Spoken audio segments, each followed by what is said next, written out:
धम्मचक्र प्रवर्तन दिनाच्या सर्वांना अनेक अनेक शुभेच्छा। मी बौद्धाचार्य देवदास राऊत धम्मचक्र प्रवर्तन दिनाच्या संदर्भामध्ये बोलणार आहे। बाबासाहेब म्हणतात की मी बौद्ध धम्म का स्वीकारला।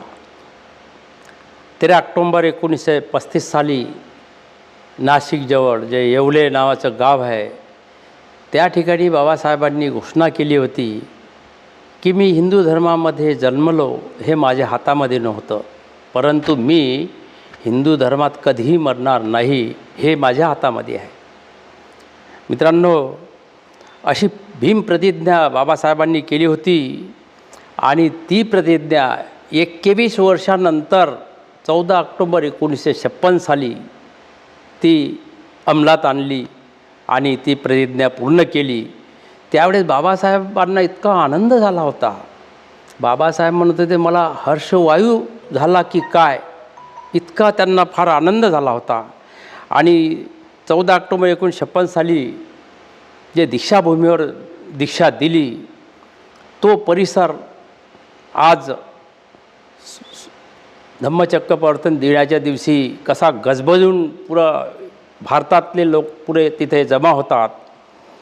आणि डॉक्टर बाबासाहेब आंबेडकर प्रथम ज्यावेळेस त्या धम्मदीक्षा घ्यायची होती त्यावक्ती महाथेरो चंद्रमणी भंतेजी यांनी प्रथम बाबासाहेबांना दीक्षा दिली आणि मग डॉक्टर बाबासाहेब आंबेडकरांनी आपल्या अनुयायांना 5 लाख लोकांना दीक्षा दिली। आणि त्यानंतर बाबासाहेबांनी 22 प्रतिज्ञा दिल्या आणि त्या 22 प्रतिज्ञा किती आमच्या बौद्धांसाठी महत्त्वाच्या आहे आणि त्याच्या काटेकोरपणे पालन करणारा व्यक्ती कसा धनी सुखी होऊ शकतो हे मी माझ्या जीवनावरून सांगू शकतो।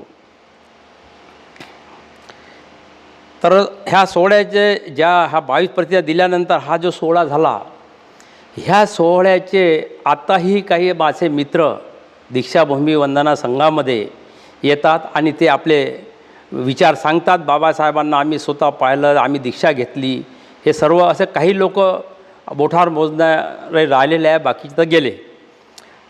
तर ते धन्य लोक आहेत की त्यांनी बाबासाहेबाच्या सोबत त्यांना पाहायला मिळालं। आणि त्यानंतर दुसऱ्या दिवशी बाबासाहेबांनी 15 ऑक्टोबर 1956 साली तो 10 वाजताचा प्रोग्राम 10 ते 12पर्यंत हा 2 तासाचा प्रोग्राम त्यांनी जे केला होता, 2 तास भाषणं दिले। तर त्या भाषण ते इतकं जबरदस्त भाषण आहे की त्या भाषणाचं एक पुस्तक निघालेलं आहे। मी ते पुस्तक लिहिलेलं आहे, मी बौद्ध धम्म का स्वीकारला या नावाचं। ते पुस्तक माझ्याकडे ऑलरेडी आहे। याची दुसरी आवृत्ती आता यावर्षी अजून पुन्हा मी काढणार आहोत। तर बाबासाहेब म्हणतात की मी ह्या नरकातून सुटलो। नरकातून सुटलो म्हणजे काय की बाबासाहेब किंवा आपण त्यावेळेस हिंदू धर्मामध्ये होतो आणि त्यावेळेस बाबासाहेबांना जितका त्रास जितका भोगा लागलं आणि त्या इतकं भोगून त्यांना असं वाटत होतं की मी माझी प्रतिज्ञा पूर्ण केली, म्हणून त्यांना खूप आनंद झाला होता। म्हणून ते म्हणतात की मी नरकातून सुटलो। मला एका गोष्टीचे मात्र आश्चर्य वाटते, बाबासाहेब म्हणतात मला एका गोष्टीचे मात्र आश्चर्य वाटते, एवढा वादविवाद सर्वत्र होतो आहे पण एकाही माणसाने मला बौद्ध धम्म का स्वीकारला हा प्रश्न मला विचारला नाही। कोणताही धर्म न स्वीकारता हाच धर्म का स्वीकारला हा कोणत्याही धर्माच्या चळवळीतील मुख्य आणि महत्त्वाचा प्रश्न आहे। धर्मांतर करताना सर्व धर्म कोणत्या व का घ्यावायचे आहे हे तपासून सुलाखून पाहिले पाहिजे।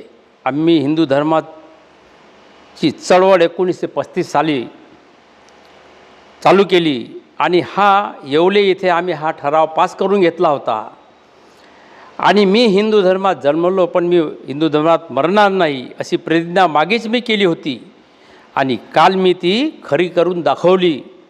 मला इतका आनंद झाला आहे की मी नरकातून सुटलो। मला कोणीही अंधभक्त नको, या धम्मामध्ये ज्यांना यायचं असेल त्यांनी या धम्मामध्ये यावं। कोणीही अंधभक्त नको, ज्यांना बौद्ध धम्मात यायचे असेल त्यांनी यावे, तो धम्म त्यांना पटलाही पाहिजे.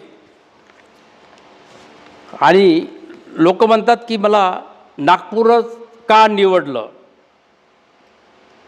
लोक मला प्रश्न आताही विचारतात की तुम्ही नागपूरलाच का निवडले, इथे RSSची मोठी पलटण आहे म्हणून इथे तुम्ही हा धम्माचा सोहळा, दीक्षाचा सोहळा तुम्ही इथे घेतला काय. तर बाबासाहेब म्हणतात की हे मुळीच खरं नाही आहे. कारण मी जे धम्म इथं नागपूरमध्ये जे का घेतला, यामध्ये नागपूर जे आहे हे नाग लोकाचे गाव आहे, नाग लोकांचं ठिकाण आहे. हे ठिकाण त्या कारणाने मी इथे ह्या बौद्ध धम्म घेतला. ज्यांनी बौद्ध इतिहासाचे वाचन केले आहे त्यांना कळून येईल की भारतात बौद्ध धम्माचा प्रचार कोणी जर केला असेल तो नाग लोकांनी केला. आणि नाग लोक आर्याचे भयंकर शत्रू होते. आर्य व अनार्य यांच्यामध्ये लढाई युद्ध झाले आणि नागांना जाळून टाकले. हे दाखले जे आहे ना पुराणात आताही मिळतात, आपल्याला सापडतात. अगस्त्य मुनीने त्यातून फक्त एक नाग मनुष्य वाचविला आणि आपण त्यांचेच वंशज आहोत. लोकांची मुख्य वस्ती नागपूर येथेच होती म्हणून ह्या शहराला नागपूर नाव म्हणजे नागाचे गाव असे म्हणतात. इथून 27 मैलावर वाहणारी जी नाग नदी आहे, यामुळे नागपूरला निवडलं. त्यावेळेस लोकमान्य टिळकाचं केसरी नावाचं वर्तमानपत्र चालत असे. त्यामध्ये बाबासाहेबाविषयी खूपच वाईट असं लिहून येत होतं. त्यावेळेस एक पत्रकारांनी एका सभेमध्ये बाबासाहेबांना एक चिठ्ठी पाठवली आणि तुमच्या संग बोलायचं आहे. तर बाबासाहेबांना म्हटलं ठीक आहे बोल. तुम्ही आपल्या लोकांना मेलेले ढोरं ओढू देत नाही, त्यांचे मांस खाऊ देत नाही, त्यांचे शिंगाचे, मांसाचे, कातड्याचे, खुराचे हे पैसे मिळून त्यांना 500 रुपये कमाई होते. एका खेड्यागावामध्ये कम से कम एका वर्षामध्ये 50-60 ढोरं मरतातच. मग हे 500 रुपयाची कमाई तुम्ही त्यांची का डुबवता. हे तुम्ही त्यांच्यावर अन्याय करत नाही का. मग बाबासाहेबांचं म्हणणं असं होतं की हे उत्तर तुला इथेच देऊ की कुठल्या सभेत देऊ. तेव्हा बाबासाहेब म्हटलं तू ठीक आहे, तू एक काम कर, तू हे मी तुला 500 रुपये देतो. हे जे तू आहे ना मेलेले ढोर उहळ, त्याचे हाडाचे, शिंगाचे, खुराचे, मांसाचे हे पैसे 500 रुपये जे कमाई आमच्या लोकांची होते तू घे आणि वर मी तुला 500 रुपयाचे एक वर्षाला तुला मी 500 रुपये देत जाईल. तू हे काम कर, मेलेले ढोर ओढ ना, तू आमच्या लोकांचं मी पाहून घेईल, तू आमच्या लोकांची फिकर करू नको. म्हणजे अशा प्रकारचं बाबासाहेबांनी त्या व्यक्तीला सांगितलं. तुम्ही सर्व करा, 500 रुपये मिळवा, मी 500 रुपये वर्षाला तुम्हाला देईन आणि तुम्ही ढोरे ओढा ना. म्हणजे अशा प्रकारचं बाबासाहेबांनी त्यावेळेस सांगितलं. बाबासाहेब म्हणतात इज्जत प्यारी आहे, लाभ प्यारा नाही. आमचे नुकसान झालं तरी तुम्ही रडता का, असा त्यांना सवाल आहे. खरे म्हणजे मनुष्य मात्राला इज्जत प्यारी असते, लाभ प्यारा नसतो. सद्गुणी व सदाचारी बाईला व्यभिचारामध्ये किती फायदा असतो हे माहीत असते. आमच्या मुंबईत व्यभिचारी बायांची एक वस्ती आहे. त्या बाया सकाळी 8ला उठतात आणि न्याहारीसाठी शेजारच्या हॉटेलामध्ये गर्दी करतात आणि म्हणतात. त्यावेळेस डॉक्टर साहेबांनी यावेळी आवाजात फरक करून सांगितला. म्हणजे हॉटेलात ते नक्कल करून सांगितलं बाबासाहेबांनी की त्या कशा बोलता. ए सुलेमान, अरे इधर आ, खिम्याची प्लेट लेके आ, पाव रोटी घेऊन ये. तो सुलेमान ते घेऊन येतो, शिवाय चाय, पाव, केक वगैरे आणतो.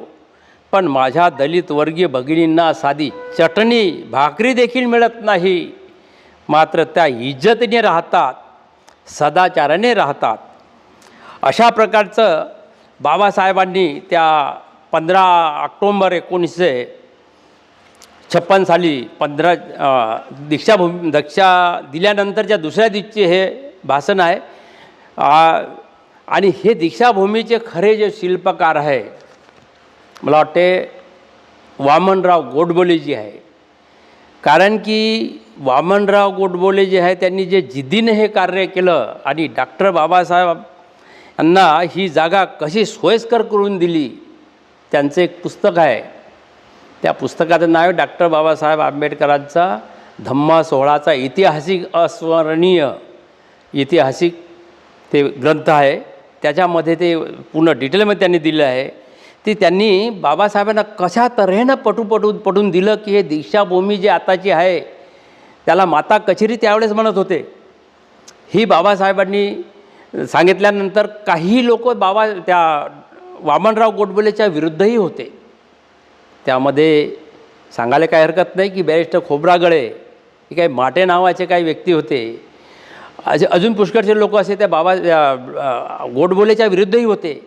माटेने आपले काही 4 एकर जागा कुठे दाखवली होती जोगीनगर साईडला, पण ते लहान पडत होती. पण सर्व तिथेच करा म्हणून ते त्याच्यावर दबाव आणत होते. आणि बाबासाहेबांना फोन करून सांगितलं त्यांनी की ह्या वामन आमची गोष्ट ऐकत नाही. पण वामनराव गोडबोले हे जिद्दी माणूस, यांनी ते दीक्षाभूमी किती फायदेशीर आहे आणि किती सोयीस्कर आहे हे सर्व समजून सांगितलं.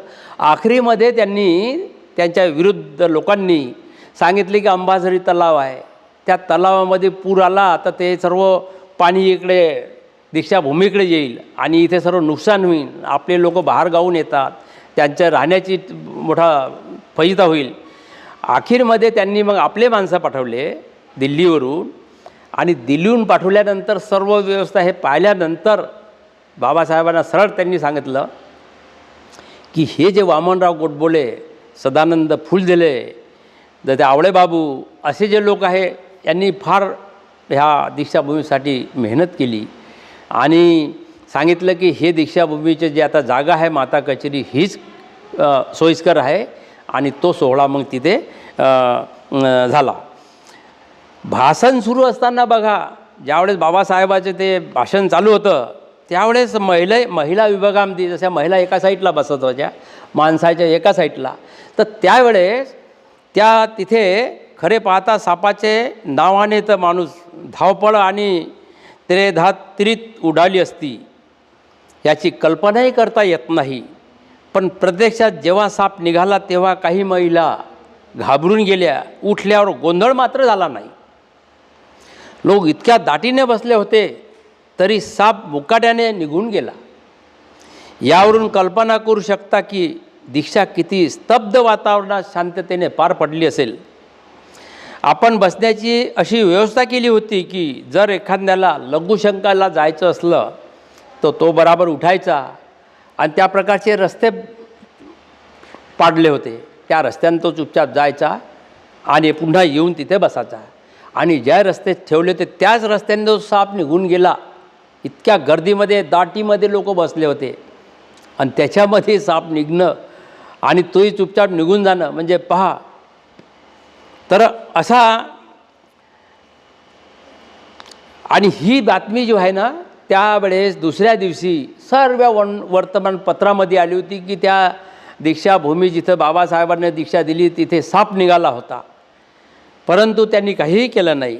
जेव्हा डॉक्टर बाबासाहेब आंबेडकरांनी 22 प्रतिज्ञा दिल्या त्यावेळेस सर्व उभे राहून त्या 22 प्रतिज्ञा घेतल्या होत्या. आता त्यामध्ये विशेष म्हणजे तिथे डॉक्टर भवानी शंकर नियोगी आणि ते होते RSSचे आणि माजी सरन्यायाधीश होते आणि त्यांच्यासोबत होते रा कुलकर्णी नावाचे व्यक्ती. आता त्या लोकांमध्ये फक्त आपलेच लोक नव्हते, त्याच्यामध्ये अजूनही दुसऱ्या जातीचे लोक होते. पण जेव्हा बाबासाहेबांनी सांगितले 22 प्रतिज्ञा घ्यायच्या उभे व्हा हात जोडा, तर ह्या लोकांनी हात जोडले. तेव्हा फोटोग्राफर्स जे होते त्यावेळे त्या फोटोग्राफरने ह्या लोकांचे जे आहे फोटो काढले आणि दुसऱ्या दिवशी पेपरात छापलं की ह्या योगींनी आणि ह्या कुलकर्णींनी बाबासाहेबाची दीक्षा घेतली, बौद्ध झाले हे लोक. मग त्यांनी त्याचं उल्लंघन केलं त्यांची सफाई दिली त्यांनी. त्या दुसऱ्या दिवशी मग त्यांनी ते पत्रपरिषद घेऊन वृत्तपत्रात आलं, हा हिंदूचा पाठीराखा कमांडर हे हात जोडून दीक्षा घेतली, पण नंतर कोणीतरी कोर्टात ते केस टाकली आणि त्या केसमध्ये 22 प्रतिज्ञा म्हटल्या नाही.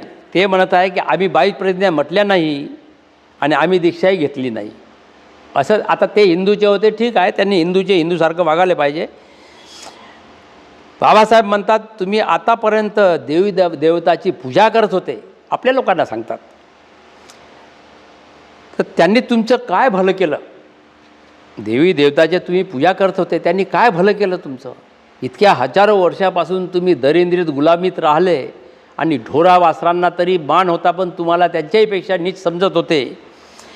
तर तुम्ही ह्या गुलामीत न राहता दीक्षेची जे 1 महिन्याची जे चित्रीकरण त्यावेळेस केलं होतं, बाबासाहेबाच्या जे एवढी चित्रकरण केलं होतं, ते चित्रकरण जेव्हा बाबासाहेब आंबेडकर श्याम हॉटेलमध्ये आले तेव्हा त्यांनी टेप करून सांगितलं होतं, टेप करून, तर ते बाबासाहेबांनी तिथे टेप ऐकला आणि ते टेप पूर्ण भाषण त्यांनी ऐकलं आणि त्यावेळेस बाबासाहेबांना खूप आनंद झाला होता आणि खुश झाले होते की काही असो, मी 21 वर्षाने का होईना पण मी आज यशस्वी झालो, असे ते बाबासाहेबांना आनंद झाला होता.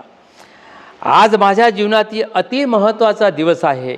बाबासाहेब म्हणतात या जन्मामध्ये मला जे साध्य करायचे होते ते मी मिळवले. आज माझा उपोषोत आहे, म्हणजे त्याला का म्हणते, त्याला उपोषोत का म्हणते, तर ते आज आहे. आज मी रात्रीचे जेवण घेणार नाही, असे बाबासाहेब म्हणत होते त्यावेळेस. तर भंते चंद्रमणी, आता पहा, हे तर दीक्षा झाली, त्याच्या अगोदरल्या काही घटना वामनराव गोडबोलेंनी पुस्तकात लिहून ठेवल्या, त्या सांगणं मला फार आवडतात आणि ते सर्वांनी ऐकलंही पाहिजे. तर जेव्हा चंद्रमणीसाठी संत्राची प्लेट आली, श्याम हॉटेलमधली गोष्ट, बंतीजी बसल्या, 4 बंतीजी होते तेव्हा, आणि वली सिन्हा जे महाबोधी सोसायटीचे काही पदाधिकारी होते, तर बाबा त्या लोकांसाठी संत्र आणले, प्लेटमध्ये संत्रा फोडून ठेवले आणि चंद्रमणी यांनी ते एक फोड तोंडात घ्याव का, तेवढ्यातच बाबासाहेबांनी इंग्रजी बोलले, कारण सिलोन ब्रह्मदेशाचे भिक्षूंना हिंदी मराठी काही येत नव्हतं. म्हणून बाबासाहेब बोलले, I will talk refuse of the Buddha, I will talk refuse of the Dhamma, but I will not talk refuse of the Sangha. म्हणजे मी बुद्धाला शरण जातो, मी धम्माला पण शरण जातो, पण मी संघाला शरण जाणार नाही, असं बाबासाहेबांनी स्वतः म्हटलं तिथे. तिचे 4ही भिक्षू आणि वली सिन्हा तोंडात हात घालून पाहतच राहिले आणि काय बोलून राहिले बाबासाहेब, अरे तुम्ही संघाची शरण जाणार नाही. मग बाबासाहेबांनी पाहिले की सगळे चुपच आहेत, तेव्हा ते आणखी पुढे म्हणाले, संघा इज व्हेरी करुष्ट, I am very sure, I will not talk refuge in the Sangha. म्हणजे संघ नीतिभ्रष्ट आहे, मी संघाला शरण जाणार नाही. तेव्हा बाबासाहेबांनी सांगितलं, भंते चंद्रमणीने तोंडाजवळ नेलेली संत्र्याची फोड परत तशीच ठेवली आणि चाय आला होता, चाय तसाच राहिला. त्या 4ही भंतेजींनी घेतले नाही, एक भंतेजी यायचे होते तेव्हा, 4 भंतेजी होते तेव्हा, आणि ते सिन्हा आणि बाबासाहेबांनी सुद्धा ते चायसुद्धा पिले नाही, थंड होऊन गेला चाय, एकामेकाकडे पाहतच राहिले. मग अखेरमध्ये वली सिन्हांनी, वामनराव गोडबोले तिथं होतेच, त्यांना म्हटलं, अरे वामनराव गोडबोले, तू दीक्षाभूमी दाखवून दे मला, चला दीक्षाभूमीला जाऊ आपण. मग त्यांनी म्हटलं चला. मग ते दीक्षाभूमीला गेले. हा फक्त बहाणा होता त्यांना विचारायचा, पण गेले दीक्षाभूमीला. मग त्यांना विचारलं, तर तुम्ही त्यांना विचारलं की तू हे जे आता ऐकलं हे बरोबर आहे का? they do not vary. He will talk Diksha of the Sangha also. Vamanrao Godbole म्हणाले, चिंता करू नका, ते संघाची सुद्धा दीक्षा घेतील. तेव्हा वली सिन्हा त्यांना म्हणाला, तू किती सहजतेने बोलतोच आहे की ते दीक्षा घेतील म्हणून. एवढे सिरियस वातावरण झाले होते, तू स्वतः तिथे होतास ना. हे पहा, काही दिवसापूर्वी वामनराव गोडबोले सांगून राहिले, हे पहा, काही दिवसापूर्वी बाबासाहेब थायलंडला गेले होते आणि थायलंडमध्ये एका विहारात त्यांनी एक बोर्ड पाहिला आणि त्या बोर्डवर लिहिलं होतं की कीप ऑफ युअर शूज, म्हणजे आपली पादत्राणे बाहेर ठेवा. आपण भारतीय तसेही कोण्या विहारात किंवा मंदिरात जाणारे लोक ते भारत आपलं शूज वगैरे ठेवतात. हे बाबासाहेबांना फार चांगलं वाटलं, बरं वाटलं. त्यांनी वाकून आपला बुटाची लेस सोडली आणि त्यांना त्रासही झाला, कारण का तसे ते वाकणं त्यांचं जमत नव्हतं. पण तेव्हा विहारात गेले तेव्हा त्यांना किती भ्रष्ट लोक आहेत हे बहुतेक बाबांना त्यांचीही आठवण झाली असेल. हे जेव्हा त्यांना सांगितलं का नाही की मी संघाची दीक्षा घेणार नाही, तेव्हा हे गोडबोलेंनी त्यांना समजावलं की हे बाबासाहेबांना तेव्हा त्यांना ते आठवलं असेल. आणि पुन्हा दुसऱ्या दिवशी चर्चा झाली आणि दुसऱ्या दिवशी मग तेच विषय निघाला. तेव्हा मग बाबासाहेबांना वामनराव गोडबोले बाबासाहेबांना चुपचाप धीरेसे त्यांनी सांगितलं की बाबासाहेब, मी काही बोलू का? तर तू मी काही बोलू का? बाबांना मी मध्येच बोललो, त्यांना ते आवडलं नाही. मग माझ्यावर रागावून म्हणाले, अरे तू काय सांगतोस? बाबा बोलले, ठीक आहे, सांग काय बोलतं तर बोल. मी म्हणालो, सुपटिपन्नो भगवतो सावक संगो, उजुपटिपन्नो भगवतो सावक संगो, यायपटिपन्नो भगवतो सावक संगो, सामीचीपटिपन्नो भगवतो सावक संगो. आणि मग उजव्या हाताची तर्जनी फिरवत गोडबोलेंनी सांगितलं, यदिद चत्तारी पुरुष युगानी अष्टपुरुष पूगला एस भगवतो सावक संगो. हे जेव्हा गोडबोलेंनी सांगितलं, अरे तुला तर सर्वच माहीत आहे, अरे तू कुठं शिकला एवढं? तर त्यांनी सांगितलं, बाबासाहेब, मी त्रिपिटक वाचलं आहे आणि जे त्या काळामध्ये जे भद्दे जे होते त्यांनी जे पुस्तकं लिहिले होते त्यांचे ग्रंथ वाचले. मग त्यांनी म्हटलं, तू कोणते कोणते ग्रंथ वाचले? तर त्यांनी ते रॉड डेव्हिड अशा जे त्यावेळेसचे ते इंग्लिशमध्ये ग्रंथ, आणि वामन गोडबोलेला इंग्लिश सड यायचं. मराठी आणि हिंदीपेक्षा ते इंग्रजी चांगलं बोलत होते. आणि बाबासाहेबांनी चर्चा करायच्या तेव्हा वामन गोडबोले जो आहे ते इंग्रजीमध्येच बोलत होते दोघंही. तेव्हा तर आणि आऊन येव पाहून येव दक्षिण येव अंजली करणीव अनुत्तरम पुयंखेत लोकसाथी. हे जेव्हा वामनराव गोडबोलेंनी त्याला सांगितलं, बाबासाहेबांना सांगितलं की याला भगवंताचा श्रावक संघ म्हणतात बाबा, तो 4 वर्ण आणि 8 तुकड्यामध्ये मोडतो. आणि बाबा म्हणाले, मग ते कोणते 4 आहे? तर पहा, एक आहे श्रोतापन्न, एक आहे सगृतागामी, एक आहे अनागामी, आणि मग नंतर चौथी जी आहे ते अर्हंत. त्याला अर्हत म्हणतात, कोणी अर्हंत म्हणतात, त्याला 3-4 नाव आहे. आणि मार्गावर 8 भाग पडतात. या अर्हत मार्गावर जे आहे ना 8 भाग पडतात. म्हणजे बाबा संघामध्ये बुद्धा ही आहे. अमन गोडबोले सांगून राहिले की बाबा ह्या संघामध्ये हे 8ही आणि बुद्ध पण आहे त्याच्यामध्ये. बाबा चुपच राहिले. मी म्हणालो, बाबा तुम्ही भंतेलाच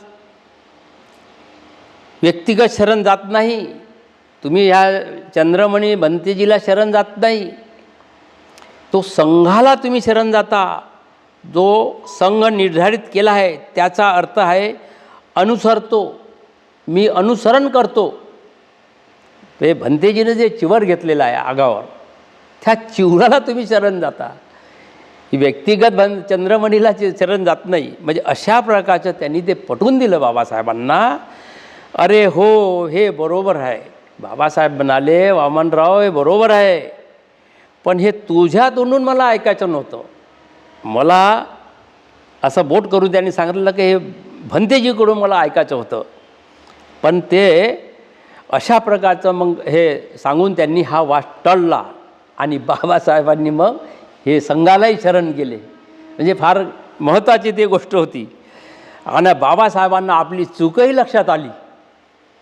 12 ऑक्टोंबरला सायंकाळी मग बाबासाहेबांना 12 ऑक्टोंबरला दीक्षा द्यायच्या अगोदर सायंकाळी गत्र माडखोलकर आणि नारा शेंडे श्याम हॉटेलमध्ये बाबांना भेटायला आले होते. माडखोलकर जे होते तरुण भारताचे संपादक होते आणि RSSचे कट्टर कार्यकर्ता होते. त्यांनी प्रथम आरंभी काही इकडच्या तिकडच्या बाबासाहेबासोबत गोष्टी केल्या आणि त्याच्यानंतर मग पत्रकारासारखे प्रश्न विचारले बाबासाहेबांना. आपण हा कार्यक्रम मुंबईला का घेतला नाही? ते मोठं शहर आहे, तिथे तुम्ही घेतला असता कार्यक्रम, ते जगामध्ये सारा वाजागाजा तुमचा झाला असता. आणि बाबासाहेबांनी उत्तर यावर हसून म्हणाले,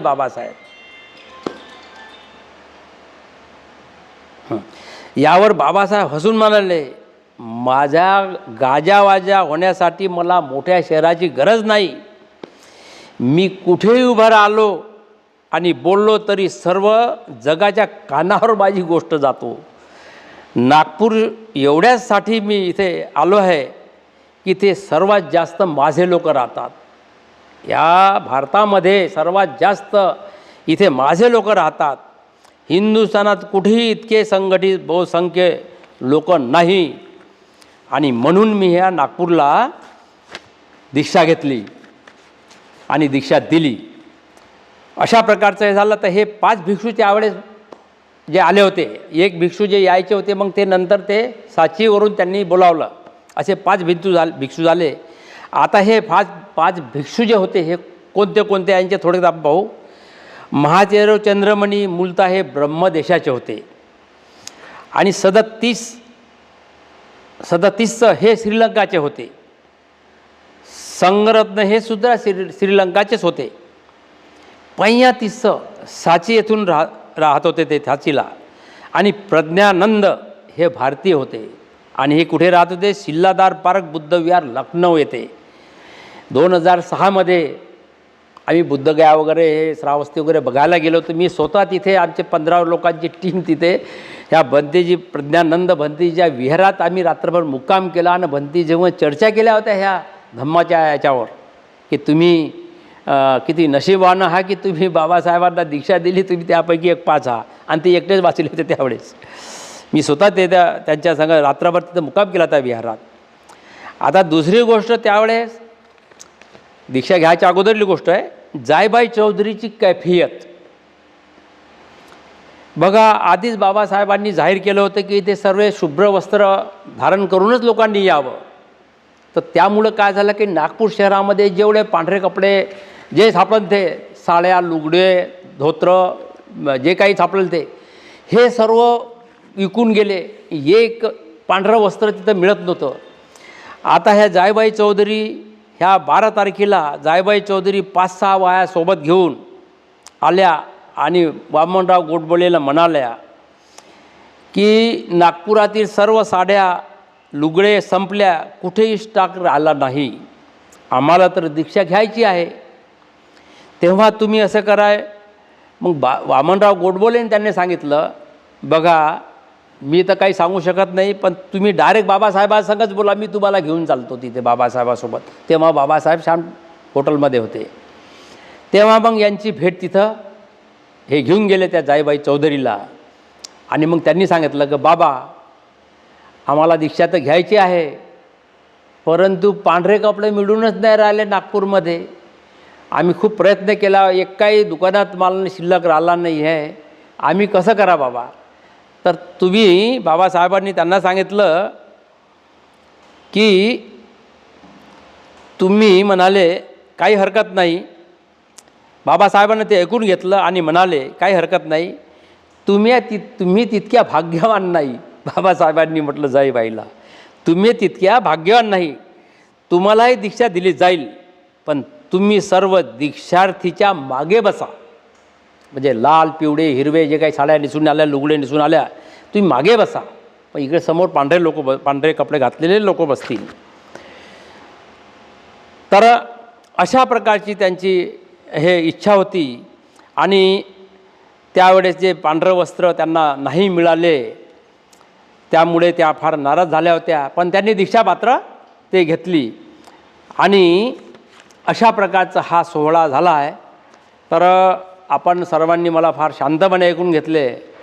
आणि या चॅनलचे आमचे मित्र वामनराव सोमकुवर साहेब, तसेच मैत्री इंडियाचे चॅनलचे मी फार फार आभारी आहे की त्यांनी मला सांगितलं की तुमची मला मुलाखत घ्यायची आहे. आणि ते आज आले आणि माझी मुलाखत घेतली. मी त्यांचे आभारी आहे. आणि पुन्हाच मी धम्मचक्र प्रवर्तन दिवसाच्या सर्व भारतीयांना शुभेच्छा देतो, मंगल कामना करतो. जय भीम, नमो बुद्धाय. साधू साधू साधू.